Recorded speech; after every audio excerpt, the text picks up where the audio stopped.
Pour certains d'entre nous, c'est une chose fantastique et on est impatient.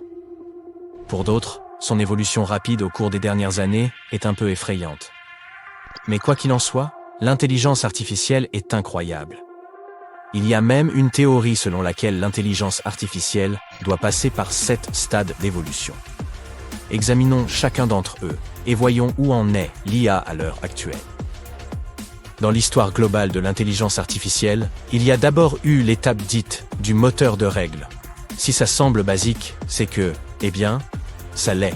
Mais ces premiers développements de l'intelligence artificielle ont été le fondement de son évolution. Ce sont eux qui empêchent tes toasts de brûler ou qui permettent à ta voiture de rouler en douceur grâce au régulateur de vitesse. Ces systèmes fonctionnent selon des règles strictes et tout ça est cohérent, mais pas très polyvalent. Les systèmes à moteur de règles ont été développés dès les années 50, mais ils sont aujourd'hui beaucoup plus complexes. Passons maintenant à l'étape suivante. As-tu déjà visité un site web t'invitant à dialoguer avec un chatbot? Cet autre type d'IA travaille dur pour nous.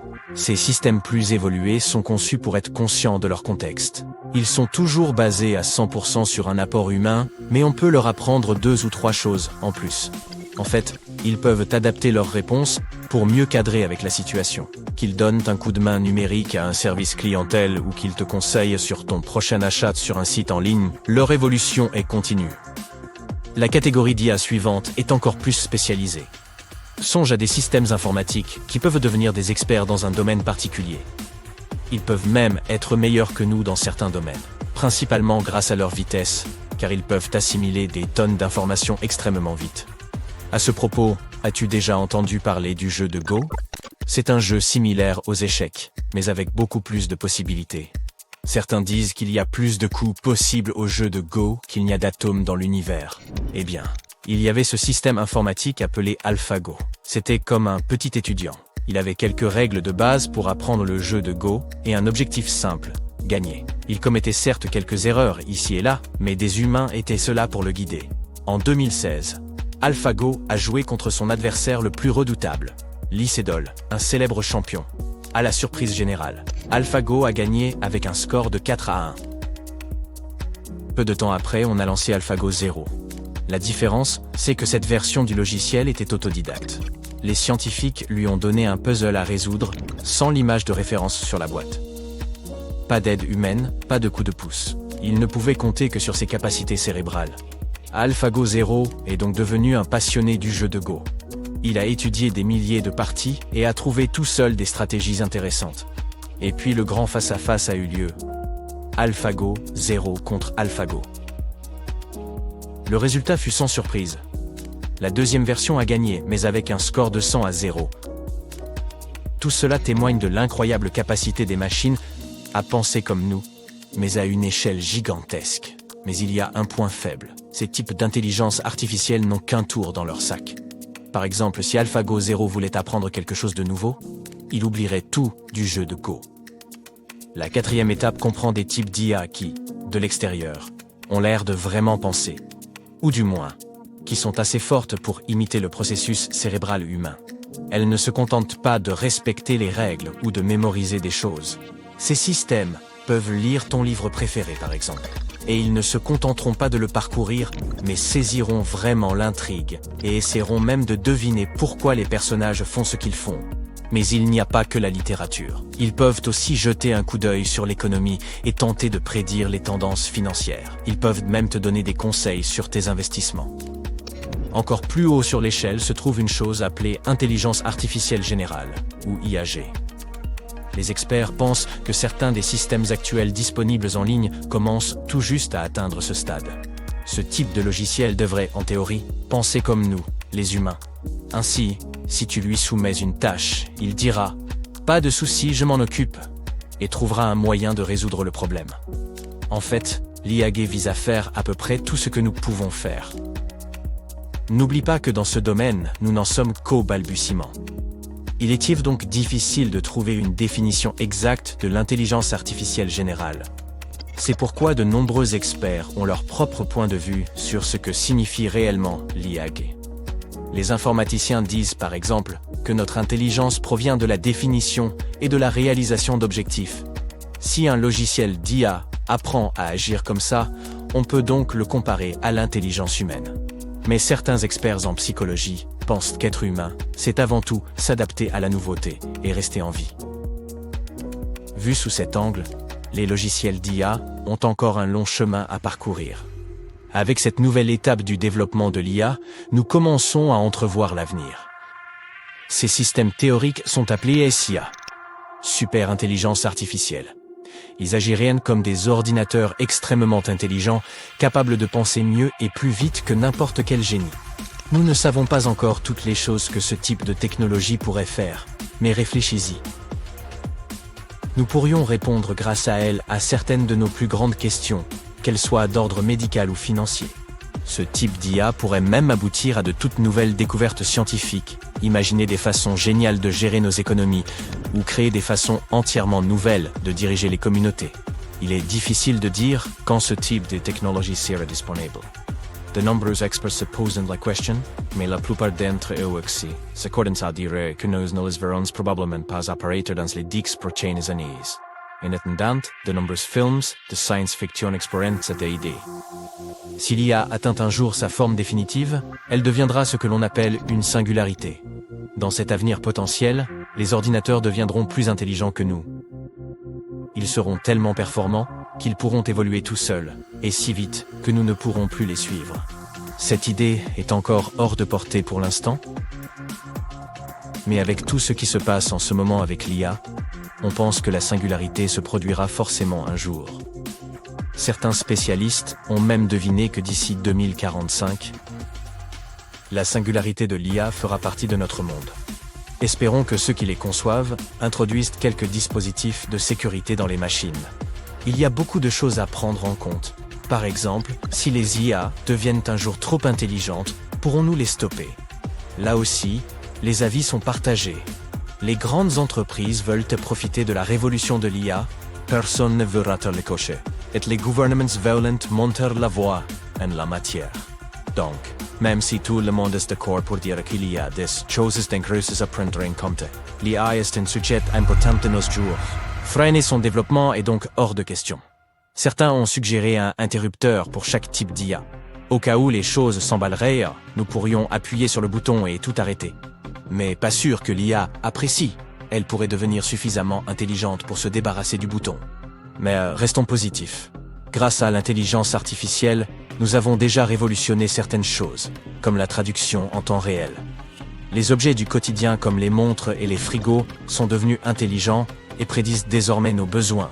Des équipes de robots ont commencé à apparaître un peu partout, s'attaquant à tout, nettoyage, réparation sophistiquée et même opérations chirurgicales. L'IA s'immisce même dans l'arène créative, concevant des chaussures, des gadgets et même des recettes de cuisine. Nous avions l'habitude de voir des voitures autonomes uniquement dans les films. Elles sont maintenant dans nos rues. Nous devons non seulement nous réjouir, mais aussi mettre la main à la pâte. Nous avons tous les outils nécessaires. Assurons-nous d'en faire bon usage. Imaginez un monde où l'IA et les ordinateurs quantiques deviendraient les meilleurs copains du monde, comme Batman et Robin. Leurs pouvoirs combinés nous emmèneraient alors à un tout autre niveau. Cette union pourrait offrir bien des possibilités et avoir des conséquences inimaginables. Mais qu'est-ce que l'IA? Qu'est-ce que l'informatique quantique? Et comment pourrait-il changer nos vies à jamais? Essayons d'y voir plus clair. Visualise un ordinateur ordinaire. Il utilise des bits pour stocker et traiter les informations. Un bit peut être soit un 0, soit un 1, comme un interrupteur qui est soit allumé, soit éteint. C'est très simple. À présent, entrons dans le monde extraordinaire de l'informatique quantique. Au lieu de bits, nous avons des bits quantiques, ou qubits en abrégé. Mais c'est là que les choses se corsent. Les qubits peuvent être tout à la fois des 0 et des 1. C'est comme si l'on disposait d'un interrupteur magique qui peut être à la fois allumé et éteint. Cette propriété magique, appelée la superposition, permet aux ordinateurs quantiques d'explorer de nombreuses possibilités à la fois. La superposition, c'est comme avoir plusieurs interrupteurs allumés dans différentes combinaisons en même temps. Au lieu d'un code binaire, ce code informatique peut valser entre deux possibilités, de 1 à 0 et tout ce qui se trouve entre les deux. Cette superpuissance confère aux ordinateurs quantiques un avantage prodigieux dans la résolution de problèmes complexes. Mais ce n'est là qu'une des propriétés magiques des ordinateurs quantiques. Les qubits peuvent également être enchevêtrés. Imagine que ton meilleur ami et toi possédiez une paire de boules magiques. Ces boules sont spéciales car, quelle que soit la distance qui vous sépare, elles restent toujours connectées. Lorsqu'une boule change de couleur, l'autre change instantanément aussi, comme si elles correspondaient par leur propre code secret. Maintenant, transposons ce lien dans le monde quantique. Au lieu de balles, nous avons la même chose, avec des qubits. Ils sont enchevêtrés, ce qui signifie qu'ils disposent de leur propre canal de communication surpuissant. Lorsque l'on modifie l'état d'un qubit, un autre qubit le sait, et ce quelle que soit la distance qui les sépare. Et il change instantanément lui aussi. Ils échangent ce message secret à une vitesse plus grande encore que celle de la lumière. Cette superpuissance de l'intrication permet aux ordinateurs quantiques d'accomplir des choses incroyables. Ils peuvent effectuer des calculs et résoudre des problèmes à de très grandes distances, le tout à une vitesse inimaginable. Imagine maintenant que tu puisses exploiter la puissance de nombreux qubits, tous dans leur état de superposition et d'enchevêtrement. Nous pourrions effectuer des milliards de calculs en un clin d'œil. C'est un domaine de possibilités infinies qui pourrait bien changer notre monde d'une manière encore difficile à appréhender. Voyons quelques exemples. Tout d'abord, une capacité de résolution de problèmes sans commune mesure. Imagine que tu es un labyrinthe géant et que tu doives trouver la sortie la plus rapide. Pour un être humain, cela peut prendre plusieurs jours, voire plusieurs mois. Pour un ordinateur ordinaire, cela prendrait des heures. Mais les ordinateurs quantiques peuvent le faire en un clin d'œil. Ils seraient donc parfaits pour résoudre des tas de questions complexes, la logistique n'étant qu'un exemple parmi tant d'autres. Deuxièmement, la médecine. Les ordinateurs quantiques pourraient s'avérer être de véritables magiciens dans ce domaine. Ils sont capables de simuler la façon dont les médicaments interagissent avec notre corps au niveau moléculaire, aidant ainsi les chercheurs à découvrir de nouveaux traitements plus rapidement que jamais. C'est comme avoir une boule de cristal quantique permettant de percer les secrets de notre biologie. Troisièmement, déchiffrer des codes inviolables. Les ordinateurs quantiques peuvent aussi nous aider dans ce domaine. Ils ont le pouvoir de créer des méthodes de cryptage ultra sécurisées qui peuvent protéger nos secrets des regards indiscrets. Une mission top secrète, ça vous dit? Le suivant est la prédiction des marchés. Les ordinateurs quantiques ont le don d'analyser des quantités impressionnantes de données et d'y repérer des schémas en un instant. Ils peuvent donc nous aider à prédire les tendances boursières, à optimiser les investissements et à prendre des décisions financières avec une précision inégalée. Et enfin, bien sûr, les découvertes scientifiques. Les ordinateurs quantiques sont de véritables boosters pour la recherche scientifique. Ils pourraient nous aider à percer les mystères de l'univers, à simuler des systèmes quantiques et à explorer de nouvelles frontières en physique, en chimie et dans tous les autres domaines. Ils pourraient bien nous aider à percer les secrets de la nature elle-même. Ce ne sont là que quelques aperçus des fantastiques applications de l'informatique quantique. À mesure que ce domaine se développe, qui sait quelles autres possibilités incroyables nous découvrirons. Mais le plus important, c'est que l'informatique quantique n'est pas la seule étoile montante du monde technologique. Depuis 1 an, l'IA ne cesse de faire parler d'elle en raison de ce qu'elle peut rendre possible. C'est comme si, soudainement, sortie de nulle part, l'IA était devenue la coqueluche de tout le monde. Mais l'IA n'est pas un domaine nouveau. À vrai dire, elle existe depuis 70 ans. Sauf qu'elle n'a pas toujours été la superstar qu'elle est aujourd'hui. Ça aura été tout un voyage. L'IA grandissait et évoluait, comme une chenille qui attend de se transformer en un magnifique papillon. Plusieurs facteurs expliquent sa popularité soudaine. Premièrement, les progrès fulgurants de notre puissance de calcul ont donné à l'IA le coup de pouce dont elle avait besoin pour déployer ses ailes. Deuxièmement, il y a eu une explosion de la quantité de données. On parle là de montagnes et de montagnes d'informations. Et l'IA se nourrit justement de données. Elle les engloutit comme une bête affamée, en tire des enseignements censés la rendre chaque jour plus intelligente. Mais voici sa véritable botte secrète. L'IA est devenue plus accessible et plus conviviale. Elle n'est plus confinée à des laboratoires de scientifiques en blouse blanche. Désormais, elle s'apparente à un sympathique assistant que l'on peut trouver sur nos téléphones, dans nos applications préférées et même dans nos appareils domestiques connectés. Tu peux demander des conseils à l'IA, obtenir des recommandations personnalisées et même avoir des conversations avec elle. C'est pourquoi elle entre peu à peu dans notre vie quotidienne, la rendant plus facile pour certains. Nous disposons donc de deux technologies capables de changer notre monde à jamais. Que se passerait-il si nous essayons de les combiner? Imagine l'IA comme un esprit avide, qui ne cesse d'apprendre, d'évoluer et de repousser les limites de son propre savoir. Maintenant, imagine les ordinateurs quantiques comme les accélérateurs ultimes, capables de résoudre des problèmes époustouflants plus rapidement que tout ce que nous avons pu voir auparavant. Lorsque ces deux forces s'unissent, nous entrons dans un domaine qui brouille la frontière entre la science-fiction et la réalité.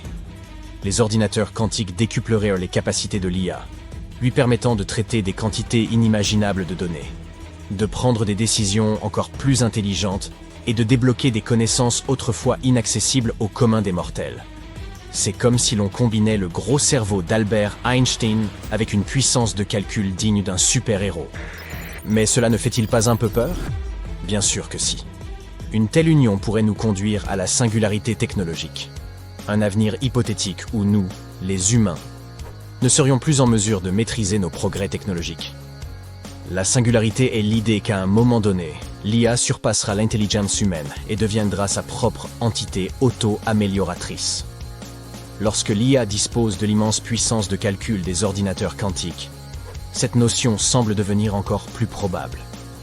L'intelligence artificielle ne deviendrait plus seulement un assistant ou un compagnon, mais un co-créateur, un partenaire dans l'innovation et notre guide vers des frontières inexplorées. Nous aurons un esprit capable de penser 1 million de coups à l'avance, de résoudre des problèmes qui semblent impossibles et de percer les secrets de l'univers. C'est une chose que nous, les humains, ne pouvons pas même concevoir. Nous ne pourrions jamais percevoir le monde comme cette créature comparable à une divinité, et nous n'aurions aucune idée de ce qu'elle pourrait décider de faire. Bien entendu, cette singularité soulève également des questions et de nombreuses inquiétudes. Comment s'assurer que l'IA reste alignée sur les valeurs humaines? Comment gérer les implications éthiques et sociétales de technologies aussi puissantes? Ce sont des questions aussi complexes qu'importantes. C'est pourquoi, alors que nous nous dirigeons tout droit vers la singularité, il est crucial que nous abordions ces défis avec prudence, sagesse et un solide sens moral. T'es-tu déjà demandé à quoi ressembleront les bâtiments du futur? Accroche-toi bien, car l'intelligence artificielle entend bien révolutionner le monde de l'architecture. L'IA est un allié de poids. Elle peut donner aux architectes d'incroyables outils novateurs afin de créer des structures à couper le souffle, qui ne sont pas seulement surprenantes, mais aussi efficaces que respectueuses de l'environnement. Voyons donc à quoi pourrait ressembler notre avenir proche. Tout d'abord, tu sais que les grandes villes peuvent être congestionnées, voire carrément oppressantes, n'était-ce pas? Eh bien, devine quoi? L'IA est là pour rattraper la situation et accroître l'efficience de nos métropoles. Imagine que tu pilotes ta voiture volante. Et oui, ça aussi c'est possible. Grâce à l'IA, la circulation est fluide. Fini les embouteillages interminables. La ville sait où se trouvent les lieux les plus propices aux infractions et prend les mesures qu'elle estime nécessaires pour assurer notre sécurité. C'est comme avoir un justicier à chaque coin de rue. Oublie les ordures qui s'accumulent. L'IA veille à ce que les déchets soient gérés efficacement, ce qui permet à notre ville de rester propre.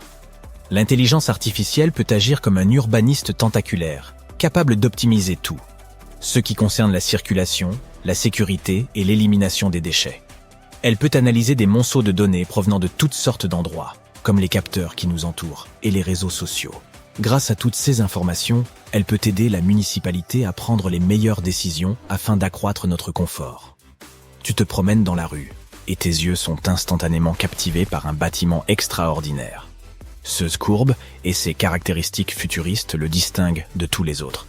Il ne se contente pas d'attirer ton attention d'ailleurs, il semble également être en harmonie avec la nature. Tu penses sans doute qu'il a été conçu par un architecte de génie, mais tu es loin de te douter qu'il s'agit en fait d'une collaboration entre l'homme et l'intelligence artificielle. Imagine que tu es un ami concepteur hyper connecté, capable de te proposer des milliers d'idées de construction incroyables en un temps record.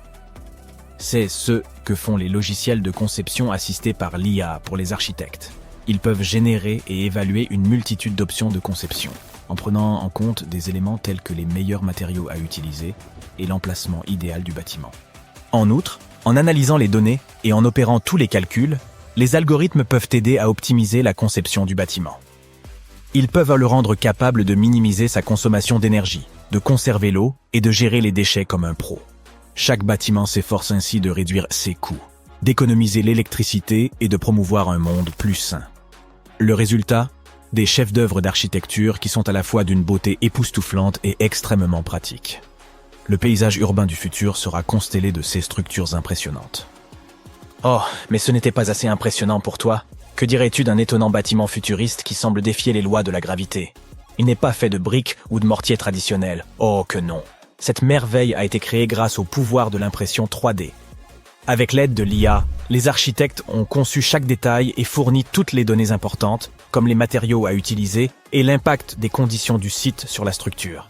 Les algorithmes de l'IA ont opéré leur magie afin d'en optimiser la conception, la rendant à la fois d'une beauté à couper le souffle et d'une solidité à toute épreuve. L'impression 3D revient à disposer d'une machine magique, capable de créer des structures ahurissantes tout droit sorties d'un film de science-fiction. Et l'IA intervient pour s'assurer que ces structures ne soient pas seulement belles, mais aussi robustes. Dans la ville du futur, l'impression 3D deviendra l'outil ultime des architectes.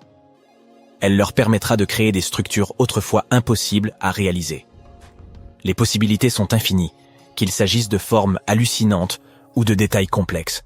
Mais l'IA ne se contente pas d'embellir les bâtiments, elle les rend également confortables et efficaces. Imaginons que tu entres dans un immeuble de bureaux futuriste, et tada! Les lumières s'adaptent automatiquement à ton humeur et la température est réglée à ta convenance. Ces bâtiments futuristes sont capables de détecter et de réagir à leur environnement, exactement comme tu le fais. Ils contrôlent l'éclairage pour qu'il soit adapté à l'heure de la journée. Ils gèrent la température pour qu'elle soit toujours agréable. Ils gardent même un œil sur la sécurité et règlent les petites tracas avant qu'ils ne se transforment en gros maux de tête. Ainsi, le bâtiment intelligent sait quand les gens vont et viennent, et il optimise la consommation d'énergie en conséquence, ce qui permet d'économiser de l'argent pour le bien de la planète. Ce qui est génial, c'est que ce ne sont pas là les seules possibilités. Que dirais-tu de transformer les gratte-ciel en une forêt verticale? Récemment, un architecte indien s'est enthousiasmé des possibilités offertes par l'intelligence artificielle. Il a donc décidé de faire équipe avec une intelligence génératrice d'images appelée Midjourney, afin de produire une vision de l'avenir. Au lieu d'un monde ennuyeux et robotique, il a plutôt cherché à créer quelque chose de spectaculaire. Avec des textes tels que « technologie utopique » et « tour futuriste », l'architecte et l'IA se sont mis au travail. Et devine ce qui s'est passé? Midjourney ne l'a pas déçu. Le programme a imaginé un monde où les bâtiments étaient recouverts de forêts verticales, luxuriantes et ornées de formes inspirées de la nature. L'objectif était de visualiser un avenir durable en harmonie avec l'environnement. L'architecte, Manas Bhatia, est donc très optimiste quant au potentiel de l'IA. Il ne la considère pas comme une menace pour son travail, mais comme un puissant outil de changement. Il imagine un avenir où les architectes et l'IA collaboreront pour créer des designs à couper le souffle. Dans son projet, Bhatia a même demandé à l'IA d'imaginer des structures symbiotiques et creuses, ce à quoi elle a répondu par des images d'appartements nichés dans des arbres évidés. Imagine un monde où le bâtiment lui-même devient une partie vivante et respirante de la nature. Bhatia pense que celle-ci devrait jouer un rôle important dans l'architecture. Il aime concevoir des structures qui intègrent la beauté et la fonctionnalité de l'environnement. Qu'il s'agisse de bâtiments construits autour d'arbres ou de façades qui régulent la température, il se plaît à marier l'architecture et le monde naturel. Avec des architectes comme Manas Bhatia et les capacités de l'intelligence artificielle, un avenir incroyable semble attendre nos métropoles. Prépare-toi donc à entrer dans un monde où la nature et la technologie coexistent en parfaite harmonie. C'est un rêve que beaucoup ont hâte de voir se réaliser. Et si tu n'aimes pas les arbres, pourquoi ne pas imaginer des gratte-ciel qui ne seraient pas faits de briques, mais qui seraient refaits de matériaux gonflables? Zumo, un cabinet d'architectes barcelonais, a exploité la magie de l'IA pour donner vie à ces constructions précaires. Ces superstructures gonflables s'élèvent au-dessus des villes du futur, comme des ballons illuminés dans le ciel. Le plus beau, c'est que ces bâtiments gonflables œuvrent également pour le développement durable. Il serait possible de les gonfler jusqu'à des hauteurs vertigineuses, ou de les aplatir pour faciliter leur transport et les reconstruire là où le besoin s'en fait sentir. De plus, ils seraient alimentés par des énergies renouvelables, de façon à réduire leur impact sur l'environnement. Plutôt cool, non? Ouf! L'avenir semble se rapprocher à vitesse grand V. L'intelligence artificielle pourrait bien devenir la sauce secrète qui rendra le travail des architectes encore plus impressionnant. Mais de grands pouvoirs impliquent trop de grandes responsabilités. Il nous faudra utiliser l'IA avec sagesse et éthique. Pour l'instant, Nous n'avons pas à craindre que les machines remplacent entièrement les architectes. L'intelligence artificielle a encore besoin de la main de l'homme, sans quoi nous risquons de nous retrouver avec des bâtiments qui ressemblent à des bananes ou à des cornets de glace écrasés, à moins que ce ne soit ton truc, hein. En outre, les humains ont un avantage important. Ils sont des humains. Nous devons garder à l'esprit que l'intelligence artificielle n'a pas d'intelligence émotionnelle. C'est un génie cérébral, mais elle ne peut pas comprendre. Si tu as vu le deuxième film Terminator, tu te souviens sans doute de ce type, T-1000. Le personnage principal, brillamment interprété par Arnold Schwarzenegger, avait pour mission de protéger Sarah et John Connor de ce robot. Il est bien plus fort que n'importe quel humain. Il peut tordre l'acier à main nue et projeter des robots bien plus gros que lui. Mais sa caractéristique la plus intéressante est sa capacité à changer de forme. Fabriqué en métal liquide, il peut se rétablir même après avoir été gravement endommagé. On pourrait dire que ce n'est qu'un film de science-fiction de plus, mais attention. Les scientifiques ont réussi à créer quelque chose de semblable au T-1000 dans la vraie vie. Ils ont inventé un matériau qui est un mélange de métaux doté de propriétés assez insensées. Matière transitionnelle en phase magnétoactive, MPTM.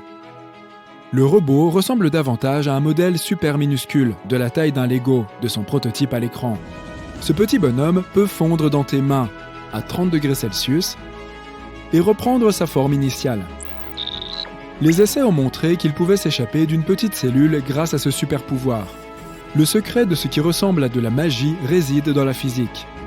Un champ magnétique génère un courant électrique à l'intérieur de l'un des métaux dont est fait le T-1000 réel. De la chaleur est alors produite et la matière solide se transforme en liquide. Le petit robot peut également montrer d'autres talents sous l'influence des champs magnétiques.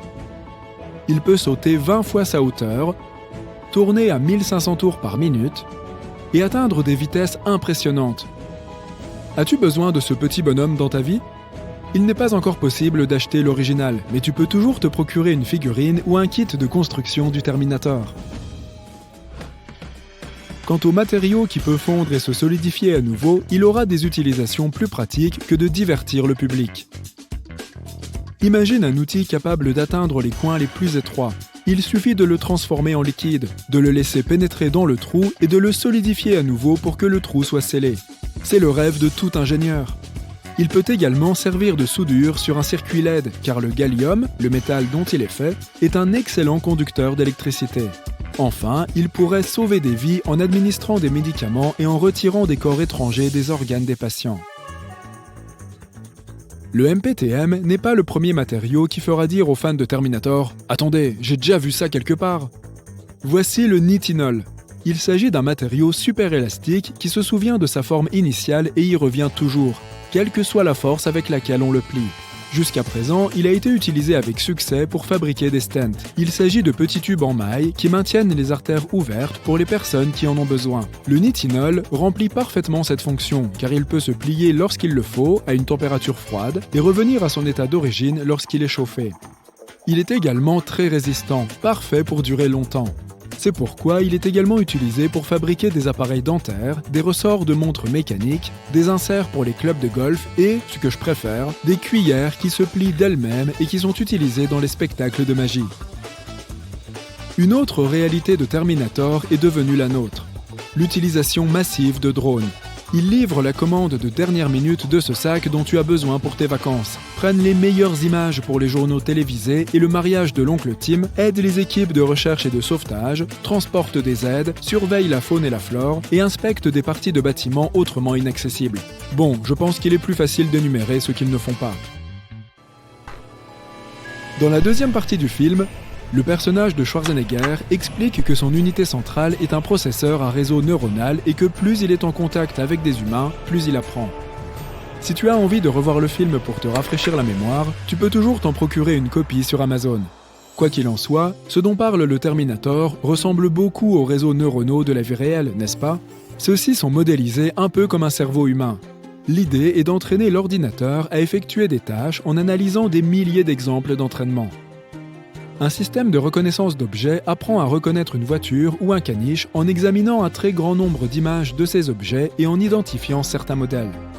Une fois qu'ils sont suffisamment entraînés, ils peuvent accomplir toutes sortes de tâches, qu'il s'agisse de prédire la météo ou la situation du marché boursier, de reconnaître des visages ou de choisir les programmes Netflix à nous recommander. Tout cela a l'air bien, mais il faut bien l'admettre, ce qui est le plus cool dans ce film, ce sont ces robots à l'apparence humaine effrayante. De nombreux robots humanoïdes sont encore à l'état de projet. Mais certains sont déjà bien vivants. Certains d'entre eux travaillent dans des usines et des entrepôts parce qu'ils sont très doués pour la logistique et la fabrication. Ils dirigent des orchestres entiers, plongent sous la mer, aident les personnes âgées. Y a-t-il quelque chose qu'ils ne savent pas faire ? Devrions-nous commencer à nous inquiéter d'être bientôt remplacés par eux ? Bien que l'IA soit de plus en plus performante, cette éventualité reste heureusement peu probable. Les machines n'ont pas encore l'intelligence émotionnelle et les capacités de prise de décision des humains. Elles sont super intelligentes, mais elles n'ont tout simplement pas la motivation nécessaire pour conquérir le monde, à moins que les humains ne leur en donnent l'ordre. Et même si un système d'IA ou une application décide de s'affranchir et de dominer l'univers, il est peu probable qu'il soit assez puissant pour le faire. Alors, il faut respirer. Une chose que ces humanoïdes ont maîtrisée, cependant, c'est le sens de l'humour. Lorsqu'un homme a abordé un robot lors d'un salon professionnel à Las Vegas pour lui demander si elle avait un petit ami, la machine a répondu qu'elle n'était malheureusement pas sur le marché, car les robots n'ont pas de relation. Se faire rejeter par l'IA, voilà bien un problème du XXIe siècle. Ce robot qui brise le cœur s'appelait Ameca. Ses créateurs, la société britannique Engineered Arts, le qualifient de robot humanoïde le plus avancé au monde. Il est tellement détaillé et réaliste qu'il n'est pas surprenant que ce type ait voulu le draguer. Ameca possède tout un spectre émotionnel et peut manifester un étonnement et une surprise réalistes, etc. Il peut même bâiller, hausser les épaules, cligner des yeux et se gratter le nez. Les yeux d'Ameca sont équipés de caméras, ce qui lui permet de mémoriser ton visage et de le suivre. C'est pourquoi, en lui parlant, tu n'as pas l'impression de fixer l'écran d'un gadget. Il peut également détecter des objets tels qu'un doigt humain devant son visage, de sorte qu'il réagit lorsque tu t'approches de lui. Cette beauté n'est pas du tout difficile à utiliser. Fonctionne à l'aide d'un micro-logiciel basé sur l'informatique en nuage qui se met à jour tout seul. Et même une personne totalement dépourvue de connaissances technologiques peut utiliser Ameca. Pour contrôler ce robot depuis n'importe où, il suffit de se connecter à son système logiciel. Imagine que tu sois coincé dans les embouteillages et que ton robot assistant accueille tes invités et présente ton projet sans que tu sois présent physiquement. Son IA est si avancée que tu peux l'utiliser pour travailler sur 2 tâches différentes en même temps. Il peut même sélectionner une tâche plus importante et en faire une priorité. Si tu souhaites acheter un Ameca, prépare-toi à débourser plus de 100 000 $. Atlas, un humanoïde conçu par Boston Dynamics, peut monter et descendre les escaliers, sauter d'un niveau à l'autre, ramasser, porter et lancer des objets lourds à la bonne distance. Atlas peut saisir des objets à l'aide d'un doigt fixe et d'un doigt mobile. Toutes ces caractéristiques en font un assistant idéal pour les entrepôts. Sa dernière prouesse est un retournement inversé de 540 degrés sur plusieurs axes. Les ingénieurs ont eu beaucoup plus de mal qu'il n'y paraît à programmer le robot pour qu'il le fasse. Et Atlas ne se contente pas de se déplacer comme un champion de parcours. Il est également capable de planifier l'itinéraire le plus efficace pour aller d'un point A à un point B en tenant compte de l'environnement. Il se souvient également des erreurs qu'il a commises ou des obstacles qu'il a dû surmonter. Il active tous ses composants pour maintenir son équilibre. Comme tous ces composants sont imprimés en 3D, Atlas n'est pas très lourd, puisqu'il ne pèse que 89 kg pour une taille de 1,50 m. Comme ce robot intelligent est une plateforme de recherche, on ne peut pas encore l'acheter. Les ingénieurs continuent de l'améliorer et peut-être que bientôt, il pourra sortir de l'entrepôt et créer sa propre entreprise de logistique. À ce moment-là, tu ne voudras plus acheter Atlas, mais tu pourras finir par lui envoyer ton CV. Donc, si tu devais écrire un roman de science-fiction, représenterais-tu les robots comme des ennemis de l'humanité ou comme des amis ? Est-il même possible de se lier d'amitié avec des robots ? Demande à Will Robinson. En attendant, je suis là pour répondre à toutes tes questions sur ce que sera notre relation avec les robots dans le futur. Revenons en arrière sur l'importance des amis dans notre vie et sur les raisons pour lesquelles, en tant qu'être humain, nous avons absolument besoin de l'amitié. Aujourd'hui, il a été prouvé à maintes reprises que les relations amoureuses améliorent notre santé et nous aident même à vivre plus longtemps. Et bien qu'elles aient été historiquement considérées comme moins importantes que les relations amoureuses et familiales, nous savons aujourd'hui que les relations amicales ont aussi une grande valeur. Cela s'explique en partie par les chevauchements entre la santé mentale et la santé physique. En d'autres termes, si tu es socialement actif, il est fort probable que tu sois également physiquement actif. Mais cela a aussi beaucoup à voir avec le cerveau. Par exemple, plusieurs études utilisant l'imagerie par résonance magnétique fonctionnelle pour étudier les schémas d'activité cérébrale montrent que l'interaction avec les amis entraîne une activité accrue dans le striatum, une région impliquée dans la récompense. Dans une étude, les chercheurs ont constaté que lorsque les participants avaient la possibilité de partager de l'argent, soit avec un ami, soit avec une personne qu'ils n'aimaient pas, une personne neutre ou une personne qu'ils ne connaissaient pas, les régions de la récompense étaient les plus actives lorsqu'ils choisissaient leur ami. Il n'est donc pas étonnant que les personnes qui ont un fort sentiment d'appartenance envers leurs amis aient tendance à vivre plus longtemps et en meilleure santé. C'est comme si elles étaient toujours récompensées. Mais pour être plus précis sur les bienfaits des amitiés pour la santé, il faut savoir qu'elles réduisent le risque d'hypertension. En outre, elles t'aident à mieux dormir et à guérir plus vite. Et plus tu as d'amis, mieux c'est. Le fait d'avoir des relations sociales plus variées peut même améliorer ta capacité à lutter contre un rhume. Cependant, lorsque tu dois passer du temps seul et que ce n'est pas par choix, tes globules blancs changent de comportement, ce qui entraîne une augmentation de l'inflammation et un affaiblissement de la réponse immunitaire. En outre, les amis ne sont pas seulement bénéfiques pour la santé physique, mais aussi pour la santé mentale.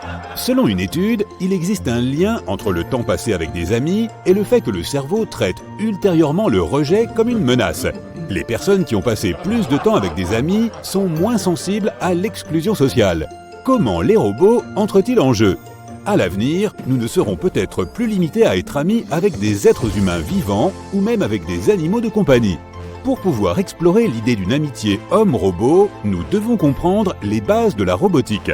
La plupart d'entre vous connaissent sans doute le concept de robot, mais il est important de le définir comme une entité distincte des autres types de machines. En effet, contrairement aux autres machines, les robots interagissent avec le monde. En fonction de leurs actions, ils sont capables de s'adapter et de modifier leur environnement et de réagir au monde qui les entoure. Ils peuvent sentir, raisonner, planifier et agir de manière autonome. En plus d'exécuter des tâches de manière indépendante, ils peuvent également renforcer les capacités humaines et imiter les actions de l'homme. Le domaine de la robotique est traditionnellement axé sur la création de robots capables d'effectuer des tâches simples ou répétitives, ainsi que des tâches présentant des conditions dangereuses pour l'homme. Cependant, grâce au progrès de l'apprentissage automatique et de l'intelligence artificielle, les interactions entre l'homme et le robot augmentent de manière significative. Certains rapports suggèrent que le nombre de robots dans le monde pourrait atteindre 20 millions d'ici 2030. Cela ne peut que signifier que nous serons exposés à de plus en plus de robots dans notre vie quotidienne. Nous devrons donc tous interagir avec eux d'une manière ou d'une autre. Mais encore une fois, cela signifie-t-il que nous pourrons nouer de véritables liens d'amitié avec eux ? Et si c'est le cas, nos amis robots amélioreront-ils notre santé physique et mentale à tous égards, comme le font nos amis humains ? Les robots sont-ils même capables d'être des amis ? À l'heure actuelle, il existe un certain nombre de robots capables d'effectuer des tâches intelligentes, telles que l'adaptation de leurs réactions aux individus et leur organisation sans intervention humaine directe.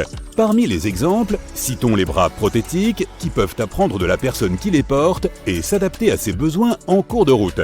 Il y a aussi les robots kinésithérapeutes qui aident les patients à apprendre une tâche en évaluant leurs besoins individuels et en leur offrant la bonne dose d'aide. Il existe également ce que les chercheurs appellent la robotique en essaim, c'est-à-dire un grand groupe de robots. Après avoir reçu une commande unique, ils sont capables de collaborer entre eux et de s'organiser seuls pour accomplir la tâche qui leur est confiée. Ils sont donc parfaits pour les tâches dangereuses, telles que l'exploration d'un bâtiment effondré. Au lieu qu'un humain soit chargé de donner des ordres à chaque robot, on envoie l'équipe et elle coordonne elle-même l'ensemble de la mission. C'est une question d'autonomie et de cognition. Puisque les robots sont capables de faire tout cela, il est évident qu'ils peuvent devenir de bons amis, n'est-ce pas ? L'amitié ne consiste pas seulement à profiter l'un de l'autre. Prenons l'exemple d'Aristote.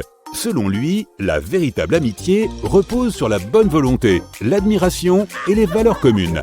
Par conséquent, l'amitié est un partenariat entre égaux. Pouvons-nous atteindre cet objectif avec les robots ? Car jusqu'à présent, la relation que nous entretenons avec les robots est ce qu'Aristote appellerait une relation d'infériorité.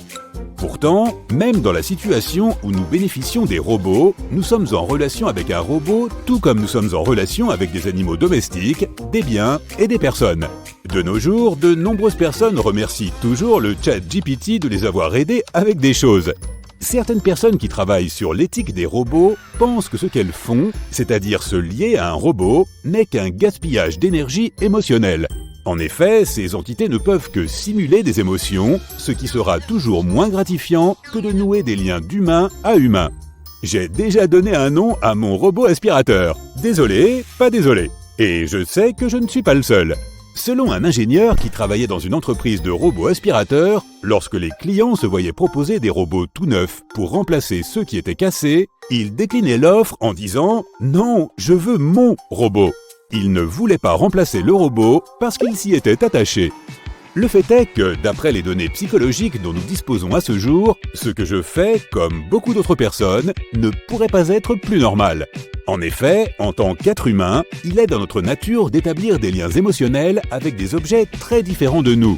Et ce, même lorsque nous savons qu'ils sont fabriqués et préprogrammés. Mais la question est de savoir si ces liens constituent une amitié comparable à celle que partagent les humains entre eux. Si nous essayons de répondre à cette question en nous basant sur les idées d'Aristote sur l'amitié, la réponse serait non. Par ailleurs, si l'on considère tous les types de relations interhumaines, très peu d'entre elles peuvent être qualifiées de complètement égales. Et même dans ce cas, celles qui peuvent être considérées comme égales sont toutes destinées à évoluer avec le temps. Les robots peuvent être de bons compagnons qui répondent à notre besoin de ressentir un lien social. Ils peuvent apporter un confort physique, un soutien émotionnel et des échanges sociaux agréables. Ils ne te rejetteront pas et ne te jugeront pas. Certains diront qu'ils ne te comprendront pas et n'auront pas d'empathie pour toi. Mais en fait, ils n'ont pas vraiment besoin de le faire. La plupart des gens parlent à leurs animaux de compagnie, même si ces derniers ne comprennent pas les mots. Cela aide quand même à se sentir moins seul, et c'est exactement ce que peuvent faire les robots. Si les robots peuvent devenir nos amis, ils peuvent aussi très bien devenir nos ennemis, mais pas de la manière décrite dans les films de science-fiction. Les amis robots peuvent devenir un problème si les gens commencent à négliger leurs relations avec d'autres personnes, pour passer plus de temps avec une machine. C'est d'ailleurs ce qui se passe déjà avec les jeux vidéo et les médias sociaux. Mais là encore, nous sommes tous d'accord pour dire que les robots ne sont pas responsables de cette situation.